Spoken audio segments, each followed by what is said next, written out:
আজকে রুই মাছ দিয়ে পেঁপে ও আলুর একটা পাতলা ঝোল করেছিলাম। প্রথমে কড়াইয়ে তেল দিয়ে, যে কোনো তেল ইউজ করতে পারেন, আমি সরিষার তেল খাই।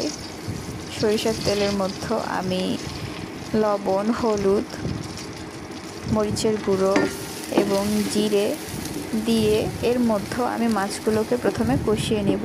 এই কারণে আগে আমি মশলাগুলো একটু সামান্য কষে নিলাম যাতে কাঁচা ভাবটা দূর হয়ে যায়। তারপরে এর মধ্যে আমি মাছগুলো দিয়ে ভালো মতো কষিয়ে নিচ্ছি।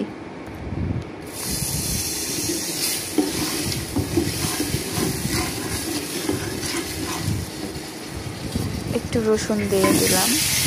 আমি পেঁয়াজ সাধারণত খাই না, কারণ খুব তরকারিতে না দিলেই চলে না, সেগুলোতে দিই।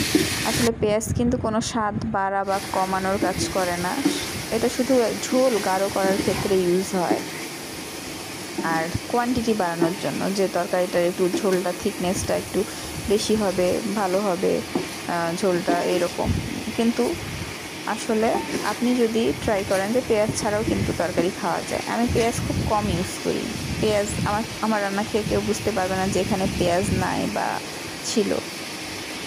তো যাই হোক, মাছটাকে আমি সুন্দরভাবে একটু কষিয়ে নিয়ে এটাকে আমি তুলে রাখবো।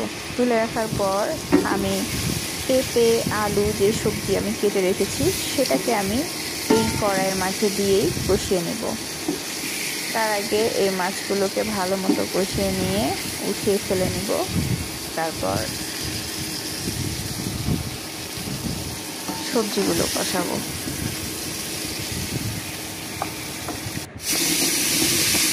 আমার নতুন চ্যানেল, আমি আসলে চিন্তা করছি যে আমি নিজে কিছু একটা করি, আমার রান্নাগুলো যেন স্মৃতিতে থেকে যায়। এই রান্নাগুলো হয়তো কখনো মনে পড়বে যে আমি এইভাবে রান্না করতাম, আমার পরের প্রজন্মও হয়তো দেখতে পারবে যে আমি এগুলো রান্না করেছিলাম এক সময়। তাদেরকে আমি এই টেস্টটা মেনে এই যে ইউটিউব চ্যানেলটা দিয়ে দিব দেখার জন্য। তো আমি আশা করি আপনারা যদি আমার এই রান্নাটার ভিডিও দেখেন, যারা দেখেন প্লিজ সাবস্ক্রাইব করবেন।